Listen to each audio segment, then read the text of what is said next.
My name is David. I'm 40, and I'm a corporate lawyer specializing in the most aggressively boring and detail-oriented field imaginable: Homeowners Association, HOA, bylaws, and litigation.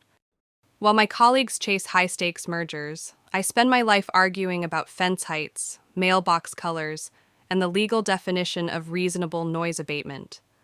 Everyone, including my wife, Chloe, 42, and my supposed best friend Thomas, the current HOA president, thought I was the most insignificant man on the block. That delusion was about to cost them everything. The unraveling didn't start with a misplaced receipt or a late-night text. It started with a lawnmower.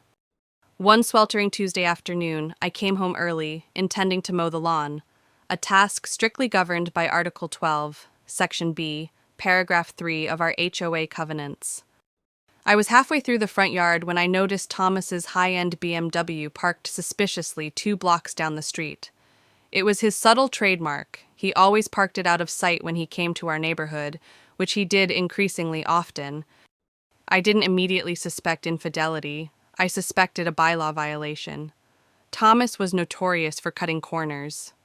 I paused the mower and walked up to our front porch. The door was slightly ajar. I heard voices inside. Not the sounds of passionate betrayal, but the cold, corporate tones of a conspiracy. "It has to be airtight, Thomas," Chloe's voice said, sounding sharper and more calculating than I had ever heard it.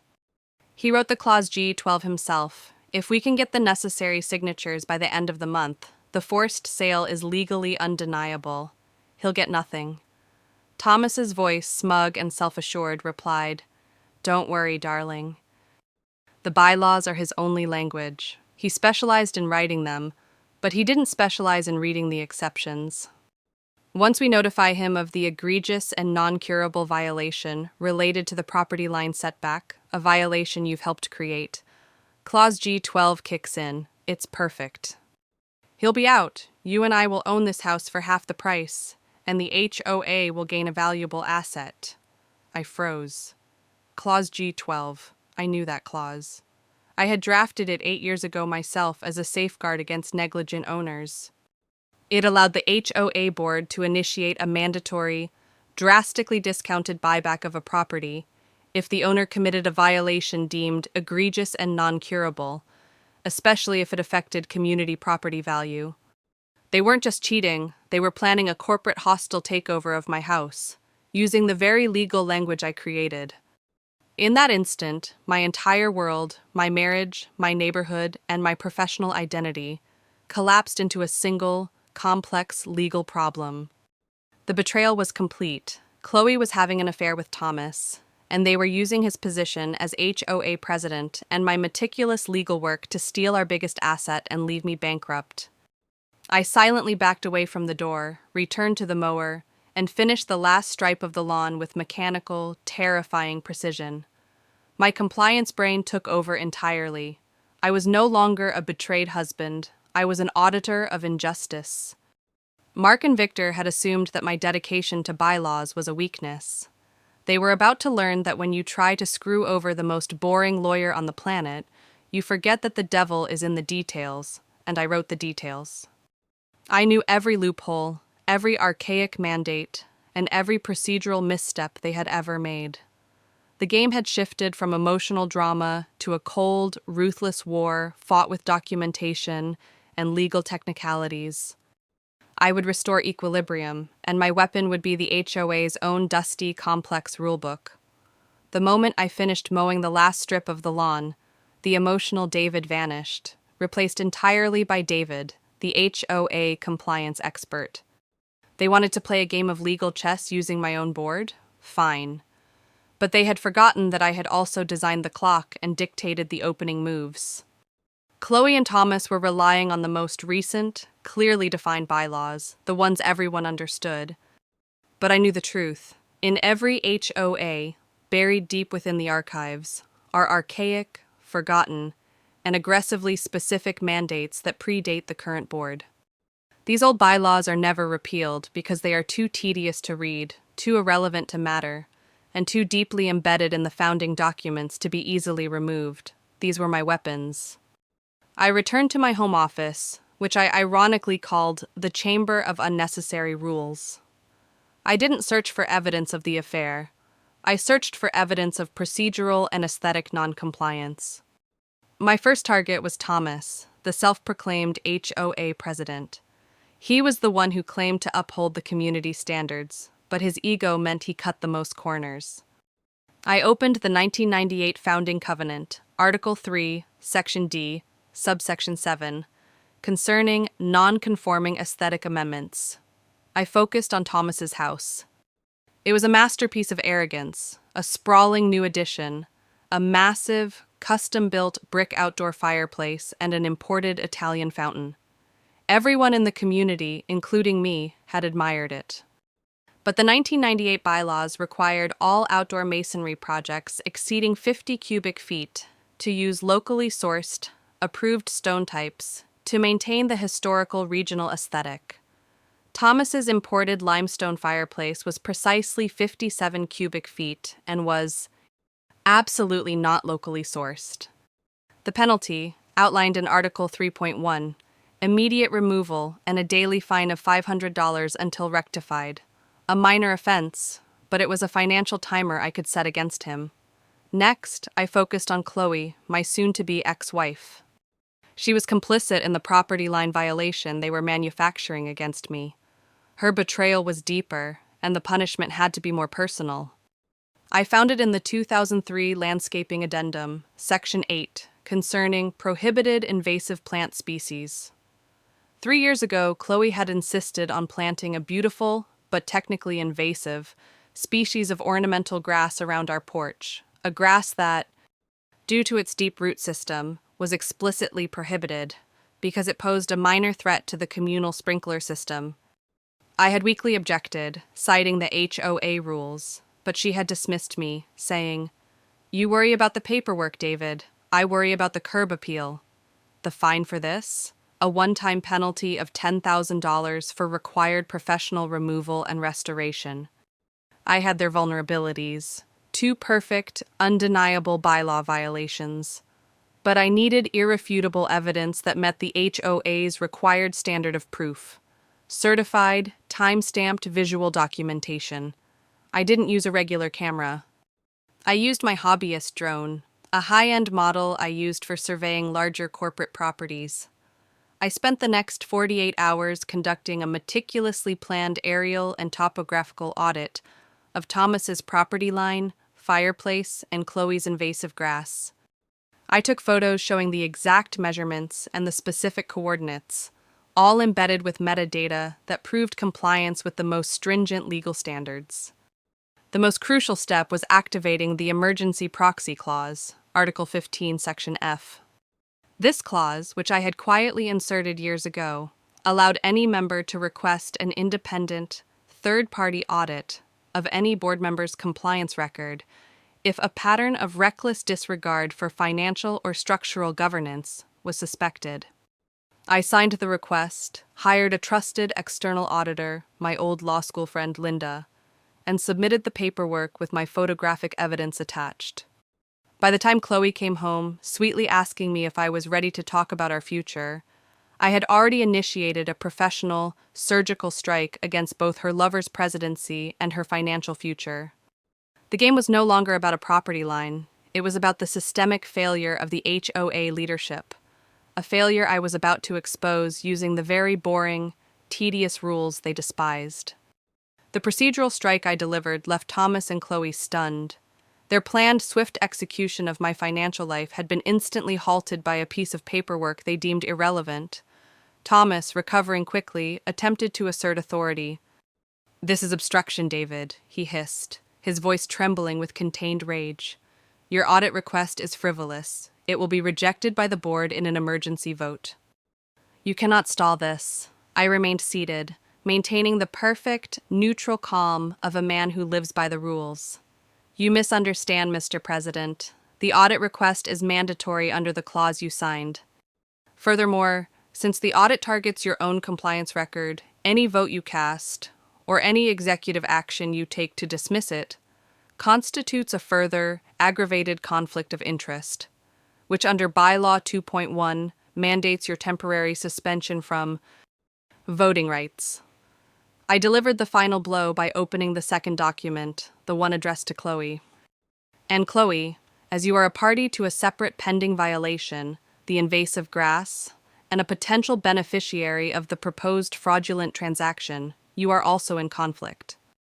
Therefore, the board has only 3 voting members remaining, and they cannot legally override the mandatory audit without unanimity.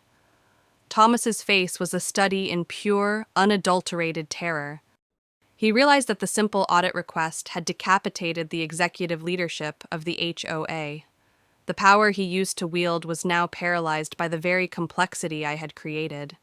But simply paralyzing them wasn't enough.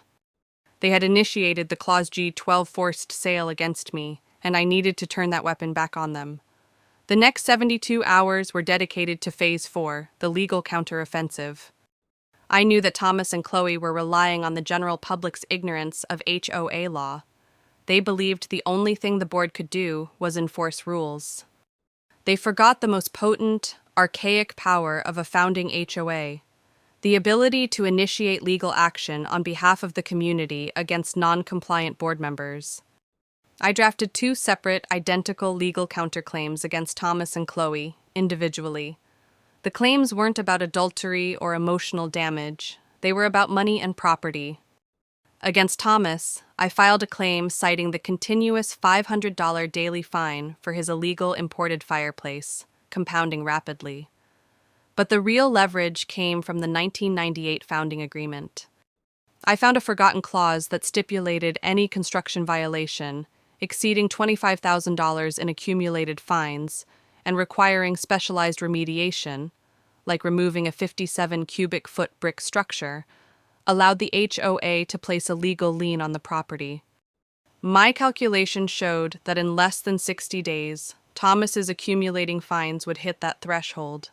I filed a preliminary notice of lien. Against Chloe, the claim was simpler, but more humiliating.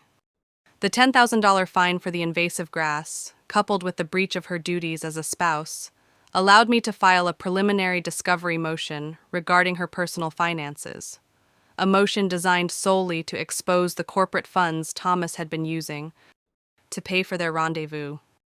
I hand-delivered both legal filings to their respective attorneys, ensuring they understood that I was not a man seeking alimony.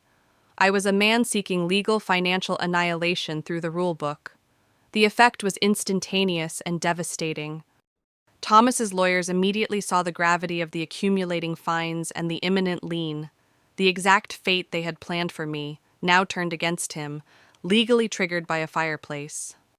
Chloe's lawyer realized that my discovery motion would expose the full extent of the conspiracy, making her not just an adulterer, but a co-conspirator in a corporate-level breach of fiduciary duty within the HOA structure.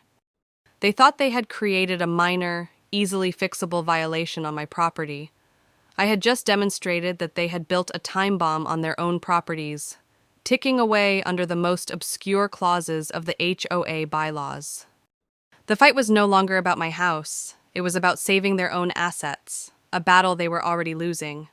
The legal counterfilings caused immediate panic. Thomas's attorneys understood the chilling finality of the accumulating lien. The fines for that imported fireplace were not subject to board appeal. They were mandated by the 1998 bylaws and were ticking upward by $500 a day. Chloe's lawyers, meanwhile, were horrified that I was turning her adultery into a full-scale financial conspiracy investigation via the HOA's own rules. They both needed the fines to stop and the audit to vanish. They needed to negotiate, but I refused to meet them, not as a betrayed husband, but as a litigant with the superior legal position. I forced the matter into mandatory, binding arbitration, a process I had stipulated in the very bylaws that covered disputes between members and the board. I selected the arbitrator, Judge Patricia Hawkins, a retired, fiercely ethical jurist known for her zero-tolerance stance on procedural misconduct, the same judge from my previous corporate saga. The arbitration meeting was a sterile, unforgiving environment.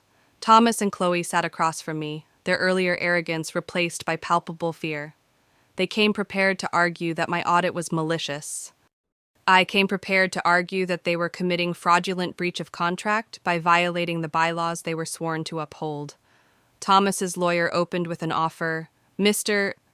David, my client will immediately resign the presidency, drop the Clause G12 action against your home, and pay for the removal of the invasive grass if you agree to drop the audit request and waive all fines.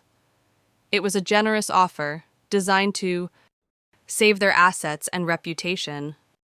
I rejected it instantly. The fines are non-waivable, counsel, I stated calmly, addressing the arbitrator. They are governed by Article 3.1, a penalty schedule that cannot be modified without a 75% community vote. Furthermore, the audit, having been initiated, is mandatory until the findings of potential misconduct are either proven or disproven by the third-party auditor. I cannot legally stop the process. This was the beautiful cruelty of my plan. I had weaponized the very inflexibility of HOA law. Because the rules were so rigid and detail-oriented, I, the compliant party, was now legally forced to be the enforcer, whether I wanted to be or not. I was legally compelled to ruin them. Chloe's attorney pleaded, focusing on the human element. Mr. David, please, you and Chloe have a history. Do not pursue the discovery motion. It will expose privileged financial information and ruin her. I looked directly at Chloe, my voice cutting through the sterile room. Chloe didn't hesitate to use Clause G12, a mechanism designed for egregious fraud, to render me homeless and penniless, all to benefit her relationship with the president. She didn't seek mediation, she sought financial annihilation. My response is strictly procedural. Then came my counteroffer, which was not a negotiation but a surrender mandate. Thomas must resign the presidency immediately. Thomas must forfeit all claims to his property's equity, equivalent to the accumulated fines, already over $20,000, rising daily. Chloe must sign a legal agreement releasing all claims to my house, citing her co-conspiracy in the fraudulent G12 action. Crucially, Thomas must use his executive access to legally transfer ownership of his house's most desirable asset, the prime corner lot, currently listed under the HOA's name due to a clerical error in 2008, to my property boundary. This last demand was the final vicious twist. I had found a flaw in the 2008 HOA land survey, a clerical error I had documented years ago, that incorrectly designated a significant portion of Thomas's highly valued corner property, a strip of land containing his entire custom driveway, as communal HOA property. Because Thomas was now resigning in disgrace, he would have to use his last official act as president to rectify the clerical error. By transferring that prime land directly to me, the current compliant property owner next door, using a clause I had written to facilitate easy boundary corrections. They realized they had been completely outmaneuvered. They came to steal my house. I was leaving with their most valuable land and their financial ruin. The deal was accepted within the hour. Thomas, facing the crippling lien, signed his resignation and the land transfer. Chloe, facing the imminent exposure of her financial history, signed away her claims to my home. They thought I was just the tedious guy with the bylaws. I was the bylaw hunter, and I had just used their own rule book to ensure that the cheating president of the HOA would forever look out his front window at the custom driveway that no longer belonged to him, now legally incorporated into my own property line. The execution of the arbitration agreement was quiet, precise, and utterly final. Thomas resigned his presidency in disgrace, citing unforeseen legal complications, and transferring all his executive power to Gary, the only honest man left on the board. Within 24 hours, the lien on Thomas's home for the accumulating fireplace fines was officially filed, and the most devastating part of the agreement was executed, the land transfer. I had found the flaw in the 2008 HOA survey, a subtle error that misplaced the boundary line between Thomas's prime corner lot and my own, incorrectly assigning a significant, custom-paved portion of his driveway to the communal HOA property. Now, as his final official act, Thomas was compelled to rectify that clerical error, using the quick transfer clause I had designed years ago. He was forced to legally and permanently assign that prime strip of land, along with its expensive custom paving, to my property boundary. The silence in the neighborhood following the transaction was heavy, charged with confused curiosity. Neighbors didn't know the full story of the Maldivian resort or the conspiracy to steal my house, but they saw two things. Thomas suddenly resigned, and a surveyor's crew spent an entire day moving the boundary markers of my property conspicuously, incorporating a large, beautifully paved section of Thomas's driveway into my front yard. The visual spectacle was the revenge, the legal reality was the victory. My divorce from Chloe proceeded without a hitch.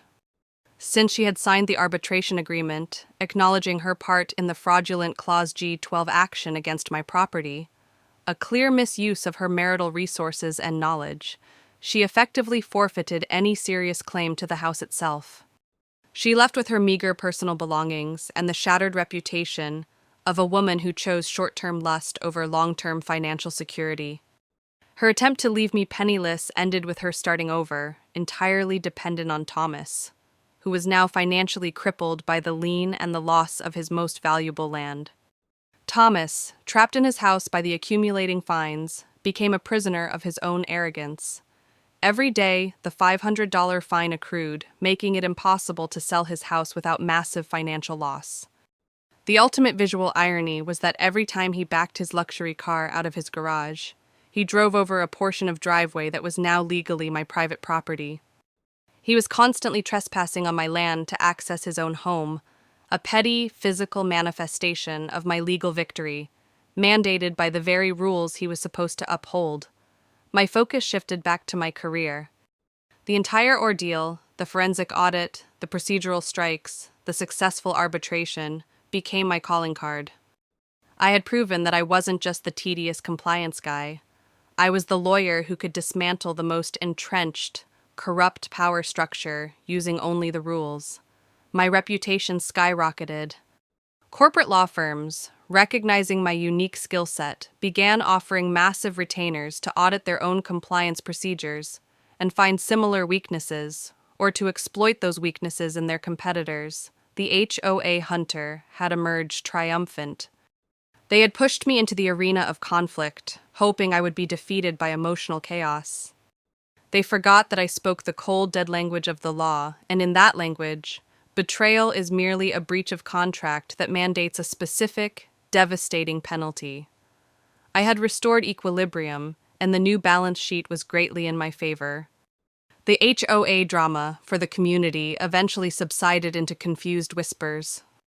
The truth, that their former president and my former wife had colluded to commit financial property fraud using obscure neighborhood covenants, was too complex and too bizarre for most to fully grasp. They simply saw Thomas and Chloe, two arrogant figures, suddenly humbled and facing crippling financial ruin. For me, the triumph culminated in the final, symbolic encounter with the man who thought he could use his executive power to destroy me. Months after the arbitration, Thomas's accumulating fines, the $500 per day for the illegal fireplace, had ballooned into a colossal, unmanageable debt. The lien on his house was now severe enough to make a traditional sale impossible. The HOA, now under Gary's ethical but rigid leadership, was legally obligated to enforce the fines and the lien, as I had ensured the bylaws offered no loophole for the board to forgive the debt once it reached that punitive level. Thomas, desperate and defeated, finally called me. He didn't call to apologize. He called to beg me to use my influence to get the board to waive the fines. I met him, not at the coffee shop or a lawyer's office, but in his own front yard, standing precisely on the newly marked boundary line, right next to the custom-paved section of his driveway that was legally mine. "David, please," he pleaded, his voice stripped of all presidential arrogance. "I'm ruined.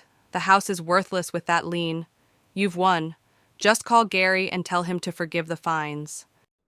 "I'll sign anything." I looked down at the asphalt under my feet, which was physically part of his driveway but legally attached to my deed. "You don't seem to understand, Thomas," I said, my voice quiet but utterly firm. "I cannot waive the fines." I established that in arbitration. The bylaws are rigid. They require a 75% community vote to alter the penalty schedule. And frankly, after the audit revealed your systematic abuse of HOA funds, no one is going to vote to save you. You are permanently bound by the rules you swore to enforce. He recoiled, realizing the true nature of the trap.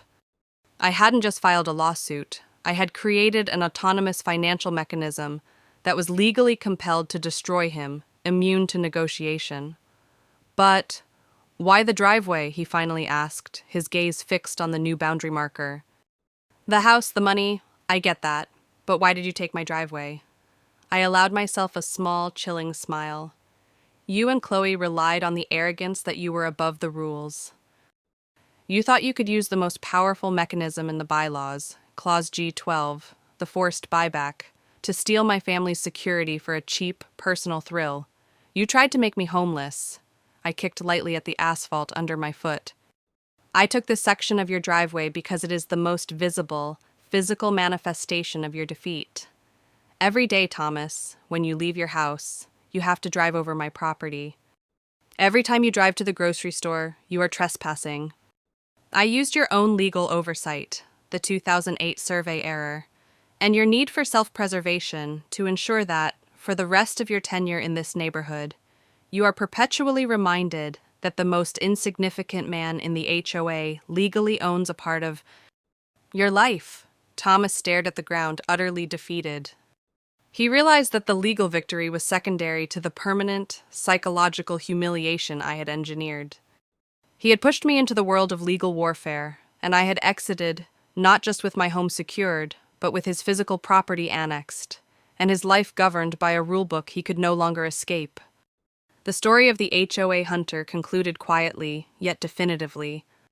Thomas, unable to manage the debt or the constant humiliation of driving over my property line, was ultimately forced to sell his house at a steep discount to a developer who specialized in buying troubled properties with heavy liens. Chloe, having tied her fate to his, vanished from the neighborhood with him, their combined ruin a swift and devastating consequence of their shared arrogance. They had lost their power, their assets, and their standing, all thanks to a meticulously documented paper trail.